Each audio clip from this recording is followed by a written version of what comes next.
Hello, and welcome to the Mailbox Roads Gallery. I'm Sean. My name's Birch. And Birch, can you tell the listeners where we are this episode? Well, it's a funny thing. You said that we were going on a little ferry trip. Yeah, I did, yeah. Is the way you described it. Yeah. Whereas I can't see any land for miles around currently. There isn't any land, no. No, I noticed that. So I can only assume that we're in the middle of the ocean, which one I'm not quite sure, to be honest. What, you can't tell? That's a bit embarrassing, isn't it? Don't you know your basic geography? Let's have a look. Is it by the colour? Can you tell The colour of the water? Yeah. No, it's mostly always blue. Oh, okay. I'll just tell you. We're floating in the central Pacific Ocean. Oh, okay. We are hundreds and hundreds of miles away. I don't have to tell you, but I'll mention it for the listeners. We're in a little dinghy, aren't we? That's right, yeah. Actually, will you just get your foot out my ear? Well, it's a bit snug. It is, yeah. I'm saying, Sean, I wasn't banking on this. I thought we were going to have our own room, to be honest. Our own room together or our own separate rooms? Well, You did use the word room singular. Rooms. Okay, yeah. Just revising a statement. I'm happy to share a room with you. I mean, I'm happy to share a dinghy with you. So, not a problem. But yes, I did exaggerate a lot when I used the word ferry. I meant the word dinghy, and it's because we're on a mission. Yeah, no, that's true. Yeah, we are currently out trying to find none other than Amelia Earhart. The Queen of the Air. We're trying to find out what happened to her, Where's she gone? Nobody knows, but we're going to find out.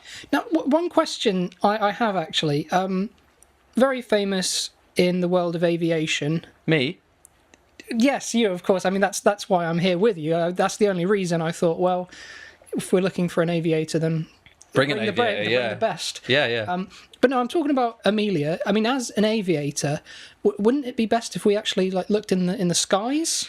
Well, the problem is she disappeared in 1937. She's probably not still in the skies. In fact, they probably ruled that out pretty quickly after she disappeared. Right, okay. So, but immediately beneath the skies, in this case, over the ocean, immediately beneath it is the ocean. Oh. So that's where we're looking in the ocean. Right, so you think she might be in this specific Pacific Ocean? Yeah. Specifically, I think she is somewhere within about a 1,000 square mile area is where I want us to look. We've probably done a couple of 100 miles so far today. Feels like it. Yeah. I mean, your arm's a bit tired. You did most of the rowing, didn't you? That's right. Well, you didn't bring paddles. Well, it was paddles or it was slices of cheese for us to eat. Well, no, I guess, got to stay alive, provisions. Exactly, and all that, yeah. I mean, you weren't complaining earlier when you got through 40 slices of cheese. No, that's true. I'd have missed it if we brought the oars. Yeah, personally, I don't go much on that horrible burger cheese slice stuff, but you love it. So, it was a choice, paddles or cheese. I think I picked the right one, because, fuck me, you'd be complaining right now that your arms are sore if you didn't have a mouthful of cheese. If we'd brought a couple of oars on board, then I would have been complaining. Yeah, exactly. So yeah, the objective is try and find what happened to Amelia Earhart. We're travelling around in a dinghy. We're just going to keep paddling, basically, until we find her. Yeah, maybe call out a name every once in a while. Yeah, we haven't done that in about 10 minutes. No, yeah, that's it. Amelia! Woohoo! Amelia! No, No, I just hear the sea. no, yeah. All right, we'll give that a go in another 10, 15 minutes. Yeah. We'll probably be at least 100 miles away by then. So, I mean, it was a bit of a surprise for you that we ended up on this dinghy. Obviously, you didn't know we were coming out looking for Amelia Earhart. Do you know much about her at all? The only thing I really know about her is that she was the first woman to have her heart replaced with an actual ear. Is that why you think she's called Amelia Earhart? Why else would she have such a ridiculous name? I just think it's a name. Yeah. I don't know where you've got that information about having her ear swapped with a heart. Just think for a moment. So, in her chest cavity, she's got just an ear, like a human ear. Yeah. So she wouldn't really be able to hear much, would she, through that? Because she'd be dead. Mm. And then what? Did you think then that she had a heart on the side of her head? Yeah, like a couple of hearts. Just two. Oh, so 2 hearts and 2 ears in the chest cavity. Yeah, that's right. But she didn't have 2 hearts in the first place to swap it with. No, but you can easily source one. Can you? I've never had any issue. You've never had issue, okay. No, I've never had issue sourcing a heart before. Could you, just out of interest, could you get me one if I wanted one? Yeah. Well, what do you want? Human heart, pig's heart, cow's heart? Do you know, I hadn't even thought about it until you asked the question. Yeah, you got so much choice. what about a sparrow? I can easily get you a sparrow. Might be a bit difficult out here on the sea. Yeah. When we get back home. If we get back home. Don't say that. Okay, when we get back home. I had a lot of confidence in you before we set out. I saw this thing. I thought, this dinghy is going to take us to the ferry, is it? Yeah. All right, that's fine. Stop paddling, I said. Yeah. And then it's not until about 8 hours of paddling did I realise, wait a minute, it's a long way out to this ferry. Yeah. And then you were just like, no, well, this is our ferry of sorts. Yeah. Well, I'm ferrying you into a world of adventure and discovery. Well, I'm open-minded, so yeah, I'm all for it. Good. Okay, good. Well, you're dead wrong about Amelia Earhart having hearts and ears swapped round. Don't know where you got that information from.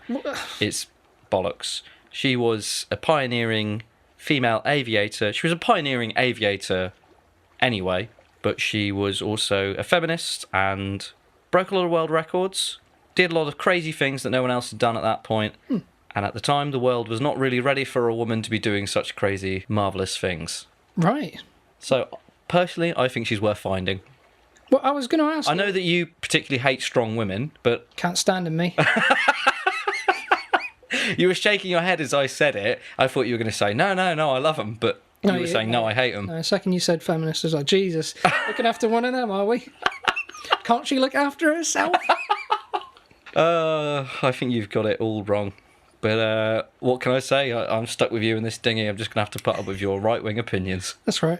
Well, I can tell you some things that are true about her, if you like. Yeah, maybe we should start with her early years. Yeah, okay. Well, she was born in Kansas in 1897. They called her a bit of a tomboy growing up. She was intelligent. She was interested in the sciences. She worked as a nurse in World War One. When she was working as a nurse, she ended up catching Spanish flu, and she took some time off work and taught herself the banjo. Well, I mean, that's... What else are you going to do when you got the Spanish flu? I think that's like advice I've got personally from my GP, my doctor. It's like an apple a day keeps the doctor away. A banjo lesson a day keeps the Spanish flu away. I would have thought that she might have gone for something like a kind of flamenco guitar or something like that if she had Spanish flu. Well, that's a good point, actually, yeah. It wasn't some sort of Missouri. No, if she had or like a Missouri swamp ass or something like that, then, then she could have gone for that. How's your Missouri swamp ass? Has that cleared up yet? Because you had that for quite a while. Well, that's part of why I'm out, really. I just wanted this nice kind of clean sea air. I thought that would do it the world of good. But as you can probably tell from my end of the dinghy, it's not helped one bit. Yeah, that was another one of the ways that I baited you out, wasn't I? I said, we'll get you on this ferry, you can recuperate, you can convalesce your arse. But, I mean, Is it not helping at all having the sea air blow through it?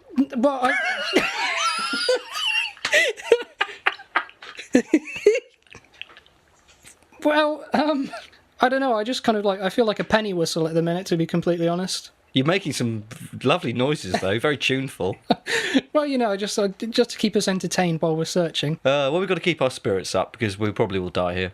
Yeah, definitely.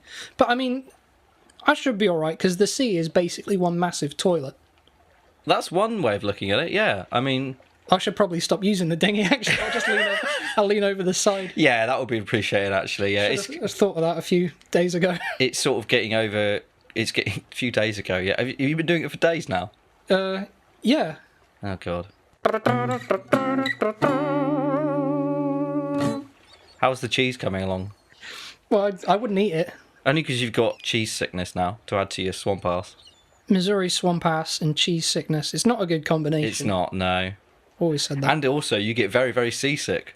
Another reason it took so much convincing to get you here. I forgot about the seasickness. I was keeping my mind off of it with the swamp ass, and now you've reminded... I forgot that's why we're recording this episode, to keep your mind off of the seasickness. Let's talk about something else. Let's talk about Amelia Earhart again, yeah? Let's talk about her. Please do. Okay. One thing I really like about her is she did loads of different jobs to save up her money for flying lessons once she decided she wanted to fly. She was a truck driver, a photographer, and a stenographer. It's kind of cool. Not a lot of money in that racket of photography, though, I'd imagine. What do you think she was photographizing? Well, she could have been the person who takes the pictures of, like, the kebabs and the burgers in those takeaway shop windows. To be fair, there's a lot of that work around, though. I mean, have you seen how many kebab shops there are in any given city centre? Exactly, and they've all got those photos in them. Somebody's got to be taking those pictures. Yeah, that's true. Always got lovely lighting. Ooh, do they, though? The ones I've seen are top notch, yeah. Yeah, fair enough, then. You do only go to premium kebab shops, though. Oh, yeah, my local kebabi, he only sells the premium meat. Is that Rab's Kebabs? Well, I mean, you say premium, but didn't you first develop your Missouri swamp ass after eating Rab's Kebabs for a solid week? I don't see how the two are necessarily linked. I mean, I know it kind of occurred shortly after Rab came into town with his new kebab shop, and that is pretty much all that I've been eating for the past couple of weeks, but...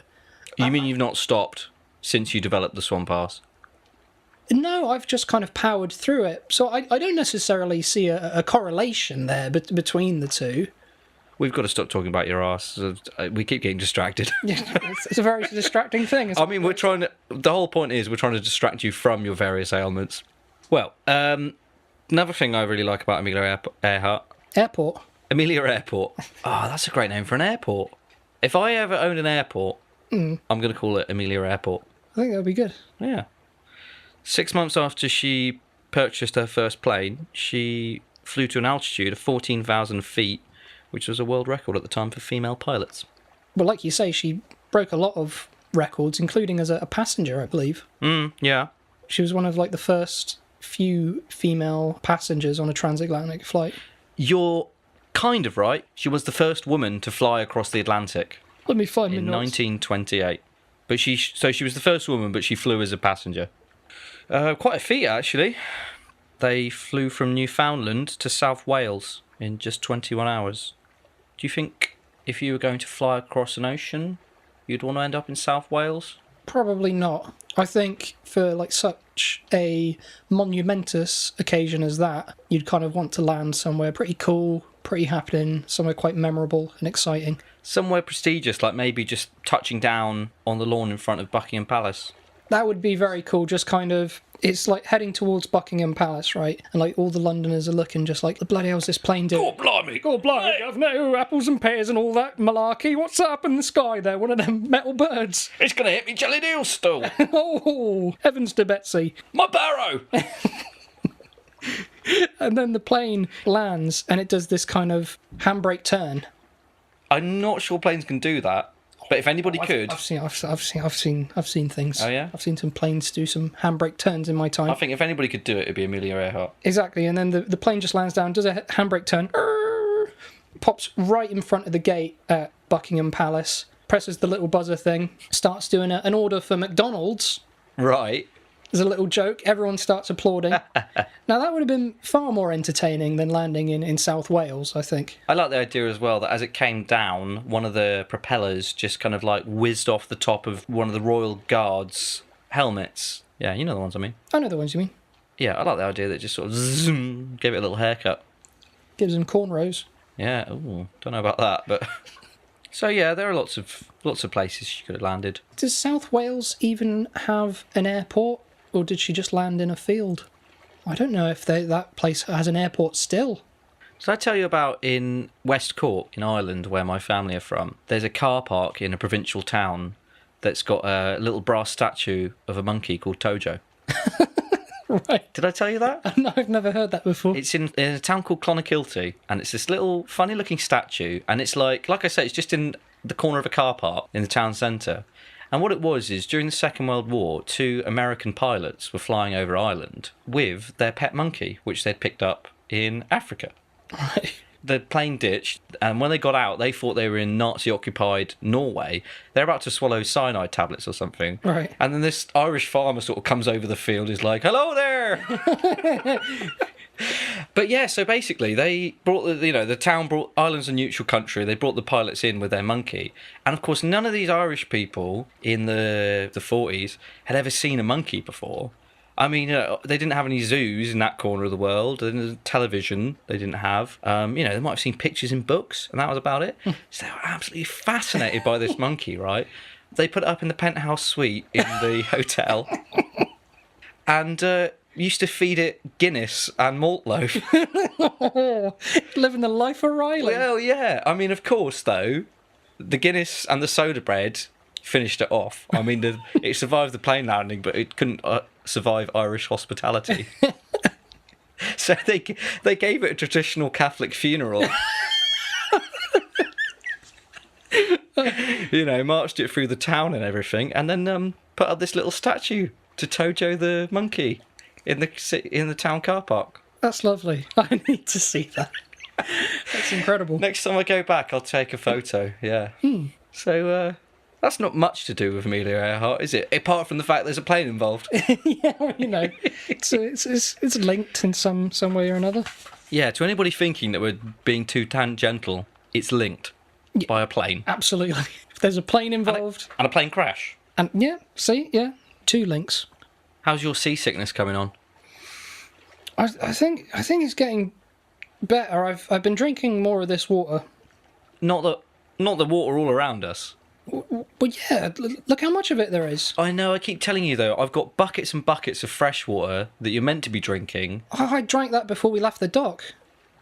Oh really? Oh shit. I've been refilling these buckets with the seawater all this time. I thought it was tasty. I thought it was that explains it because it's salty. Yeah, it's got a nice kind of salty taste. Yeah, well, the problem is at home I butter everything with salted butter, so it starts to taste like nothing to me. I don't pick it up anymore. I butter everything. Weetabix, carrots, water.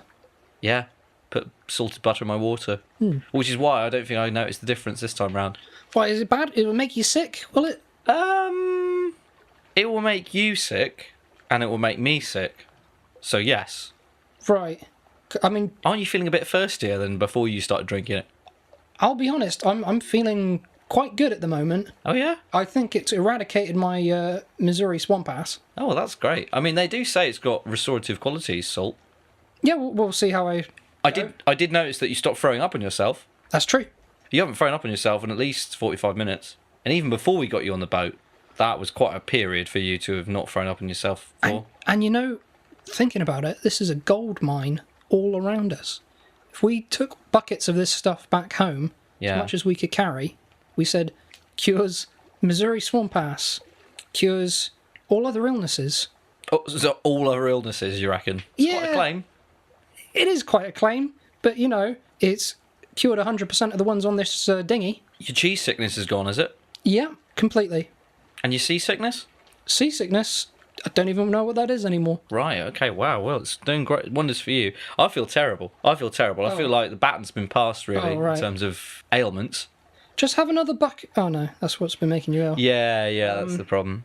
Well, I'm sure we'll get to a patch of fresh water soon. Yeah, well, some of these birds flying above us have been shitting in my mouth, so that's been nice. Oh, yeah. That's been a nice little respite, hasn't it? Yeah, because they've obviously they've been finding some fresh water somewhere, delivering it to my mouth. It's been lovely. Yeah, no, I'd not thought of that. I'm an innovator. Yeah, that's true. That's one thing that can be said about you. Right, I think now it's your turn to distract me. Let's talk some more about Amelia Earhart. Well, we've talked about her early days. We've talked about her life as a trailblazer. Let's talk about her death. The reason we're here. Well, that's the reason we're here. So, 1937. She embarked on what would have been her second attempt to circumnavigate the globe. But she did not get to her destination of Howland Island. Well, she did pretty good up until that point. I mean, I found this amazing. So she flew east from California, Oakland, to Miami, then over the Atlantic to Africa, and then from Africa across to India and Southeast Asia. So she made it to Leh in New Guinea. So it's her and her navigator, Fred Noonan. At that point, they've flown 22,000 miles, and they only had 7,000 left. I mean, that's still quite a lot. Yeah. I mean, it's about what we've done in the last couple of days, I'd say, in the dinghy. Yeah, about that. Your arm's tired, by the way. You're still paddling, aren't you? Oh, can I stop? No, definitely not. Oh, okay, I'll keep. You've got to get me to a hospital. I can't see land for miles around. Yeah, that's why you keep paddling. All right. Hopefully we'll get rescued by a whale. That would be nice. I thought I saw one breaching earlier. No, that was just me. Oh, right. Oh, got out and went for a bit of a dip. Right, I didn't know. That's actually when I ingested most of the seawater. I see, I didn't notice you'd left. Yeah, my bad. Yeah, it was my black swimming cosy. Maybe that's what you thought was a whale. Oh, right, yeah, with the like onesie tail at the end. That's the one, yeah. Yeah, I should have thought of that. Yeah, I mean, once I noticed the sharks, though, I just hopped straight back in the dinghy. Sharks? Yeah. I mean, if you've not noticed them, they've sort of been circling us for about 18 hours. What? Where? Point one out. Well, I mean, what do you mean pointing them out? They're everywhere. I mean, you know those kind of black triangles sticking out the water that are circling us? Right, yeah, those catfish. They're not catfish. Why do you think I keep going? Dun it, dun it, dun it, dun it, dun it, dun it. Well, I thought you were like, catfish, catfish, catfish, catfish, catfish. No. Have you seen Jaws? You know the catfish song? The catfish song? Is that what you think that is? You think that's the catfish song? Oh, yeah. You were raised in a very sheltered environment, I have to say.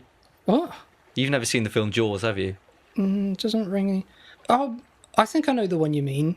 My mum and dad said never to bother with that. They said you wouldn't enjoy it. I said, well, what's it about? And they said it was just like a happy bunch of catfish. Yeah. And they meet some humans, and they make the summer really great on this island for all the holiday makers. They've told some fibs there. I mean, what's interesting is I'm surprised you haven't seen Jaws, because you look a lot like the shark in that film. Is that right? Yeah, I guess he's the title shark. Do you know what it is? It's the big black dead marble-like eyes that you both have. Right. Dead eyes. Dead eyes like a doll. Was that it? You haven't seen it. You don't know. No. But yeah, no, it's both for that sort of dead-eyed expression, I would call it. Right. Some of these sharks might actually get on quite well with you. They might think you're one of their own. I'm a bit nervous now that I know that they're not catfish but sharks. I mean, I'm only joking. They're catfish. I was just joking. I thought that would have been ridiculous. Yeah, imagine sharks. They don't exist in the middle of the Pacific Ocean. Yeah, of all places. Yeah. Oh God. So you just keep paddling. Don't worry about it. Oh, I wonder if they like being tickled. If one gets close enough, go for it. Yeah. Okay. We'll wait till one gets nearby. Yeah. Just do it with you are right-handed, aren't you? I'm left-handed. You're left-handed. Make sure to tickle them with your right hand then. Okay. Now, I'm starting to feel a bit sick, though, again. Can we get back to Earhart? Yeah, sure, yeah. So, basically, their fate, for the most part, remains something of a mystery. So they left Ley and New Guinea June the 29th, and they were never heard from again. They were meant to make it to this island, which I think was called Howland Island, and then never heard from again. Just disappeared. Never been found. An absolute ruddy mystery. An absolute ruddy mystery. At the point, though, it was the most expensive kind of search mission for any single person in the US history. Yeah, Franklin D. Roosevelt was personally authorised that, didn't he? That's right. $4 million US at the time. That's quite a lot of money. It is. By today's money and by money back then. But the fact that FDR had so much money invested in that, I don't think she might have been something of a secret spy for him or something like that? Well, this is one of the theories, isn't it, as to what happened to her? Yeah, you're not actually the first person to have thought about that. See, I was just making wild speculation. I don't even know who FDR is. As you always do, yeah. FDR, Franklin D. Roosevelt, who used to be President of the United States of America. I just like the way those letters sound together. FDR, yeah. Yeah, some people believe that one of the reasons she disappeared was she was spying on the Japanese for FDR. Oh. And basically the Japanese weren't too happy about that and they got hold of her. I mean, the most likely thing is that she just crashed and sunk, or that she was captured by the Japanese is another theory that's often floated. Yeah. One theory as well which popped up was that she was a Tokyo Rose. Had you heard of this? Yeah, I heard about this. So a Tokyo Rose was somebody... It was an English-speaking female radio broadcaster in the South Pacific who would basically, relay Japanese propaganda to unwitting American GIs, basically telling them the war was going really shit and diminishing their morale. So I found that theory a little bit odd. I don't know why she'd do that. Yeah, I don't know what she... Maybe for a joke? Yeah, was she known much for her practical jokes? I mean, could that be called a practical joke? It's not very practical. No. Unless she wanted Japan to win the Second World War. And it's not much of a joke. No, not really. So, no. She was a complicated person. She was, wasn't yeah. she? Yeah. Another theory that kind of sprung up. It's a bit of a conspiracy theory, some of these, actually. Oh, well, we like those on this show. We do. One that popped up was that she survived, changed her name, and moved to New Jersey. Huh. Interesting choice of places to go. Interesting name as well she chose. Irene Craigmile Bolam. It's quite a memorable name, that, or at least it's quite a name that would stick out. Yeah. It's not like me changing my identity and calling myself Joe Blogs. Well, actually, if I met someone called Joe Blogs, I probably would remember that. Because it's a stereotypical blogsy name. Yeah. Blogsy blokey name. Someone who runs a blog. I did hear about this, actually, when she lived undercover as a banker, is what I found in my notes. Yeah, as Irene Craigmile Bolam. I just like the idea of living undercover as a banker. Undercover banker. It sounds a lot more exciting than just a normal banker, doesn't it? Exactly. She was there just kind of living her life with this secret, just walking from vault to vault, just sneaking around. They're just like, Irene, what the bloody hell are you doing? That's right, that's my name, Irene.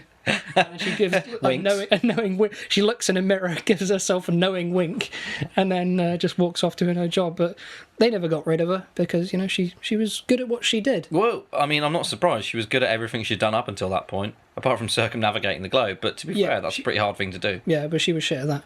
But another thing that she might have is like a little paperweight of a plane, and she's just kind of like pointing at it to her workmates, like, you could say I know planes. Looks in the mirror again, gives herself a knowing wink. She just keeps a mirror on her desk. Yeah, she's like a parrot in that regard, or a budgie.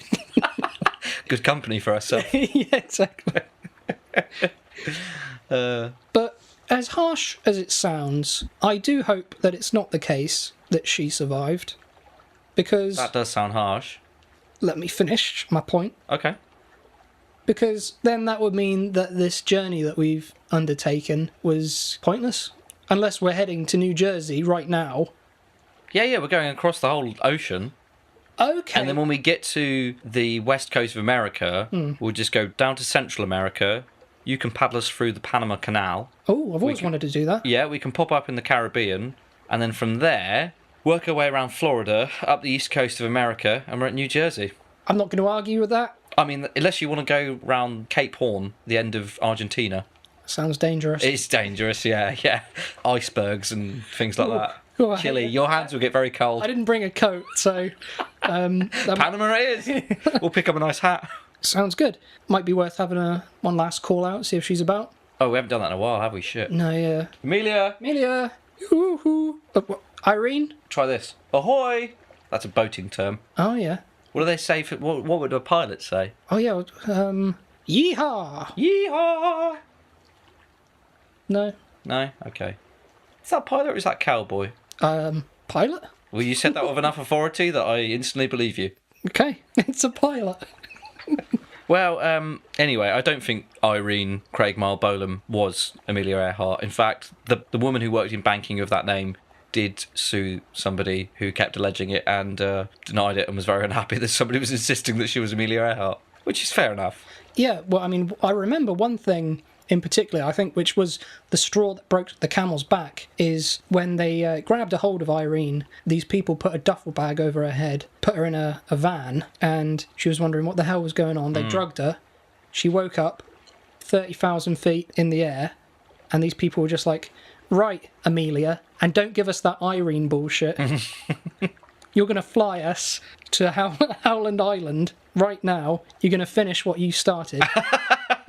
Yeah, because she was probably sponsored by some people who wanted to see this through to the end. Yeah, and she was just like, I'm telling you, I'm a banker from New Jersey. My name's Irene. And they just don't give us that like, we've bollocks. been watching you. We've seen all the winking. Yeah, all that winking in the mirror. Because frankly, if she wasn't Amelia Earhart, the fact that she was winking at herself so much is probably a little bit disturbed. Exactly. And what would you rather be? Disturbed or a famed record-breaking aviator?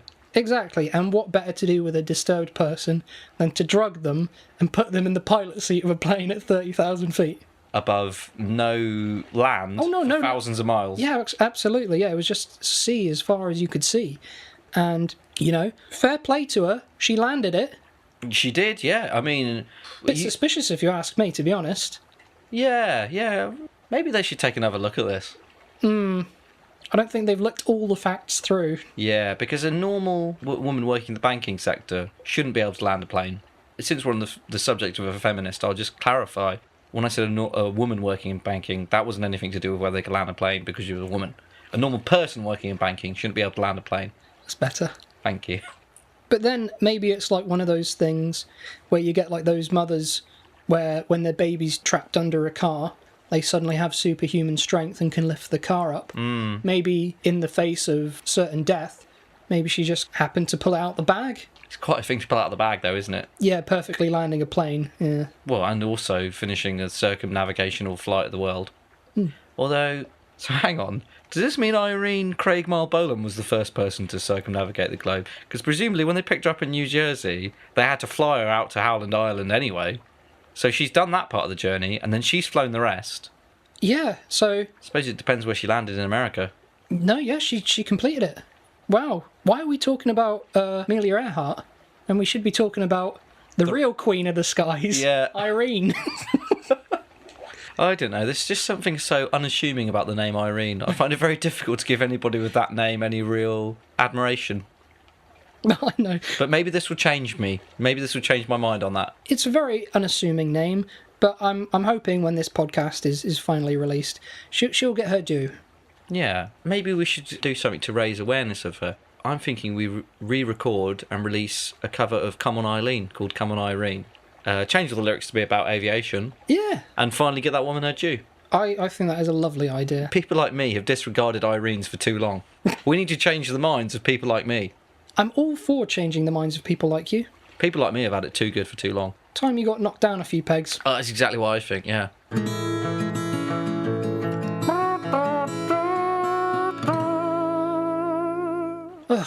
So, we went all this way for... Well, maybe not for nothing. We've learnt some stuff about ourselves, but I mean, we definitely didn't find Amelia Earhart, and I'm sick of this ocean.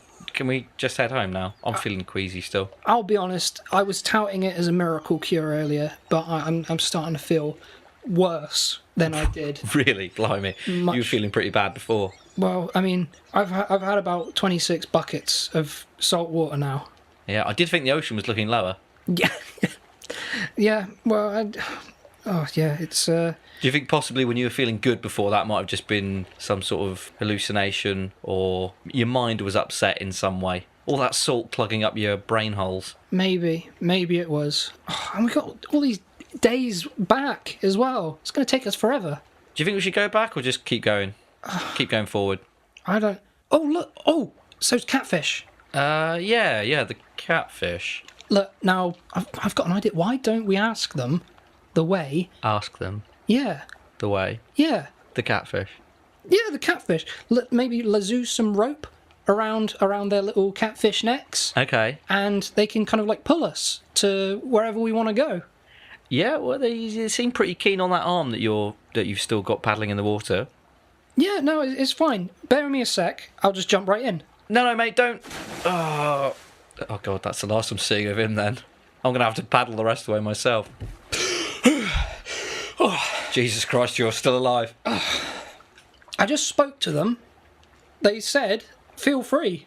Sorry, you just spoke to the catfish? Yeah, look, see? Oh shit, they really are catfish. I told you they weren't sharks. Amazingly, you were right. Yeah, well, you know. Pass me your shoelaces. Yeah, here you go. Thank you. I'll just fashion this into a little catfish lead. And Do you want my bolo tie as well? Yeah, we'll go for that. Yeah. Yeah, just put it around this little catfish. There we go. So that's eight catfish pulling the boat. I got to be honest. This is nicer.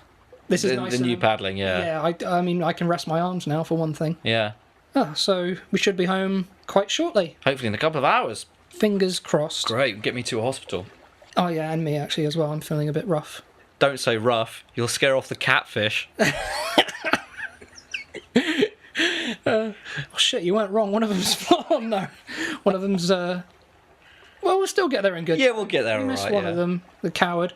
But no, so that's everything about Amelia Earhart and our adventure on the sea. Yeah.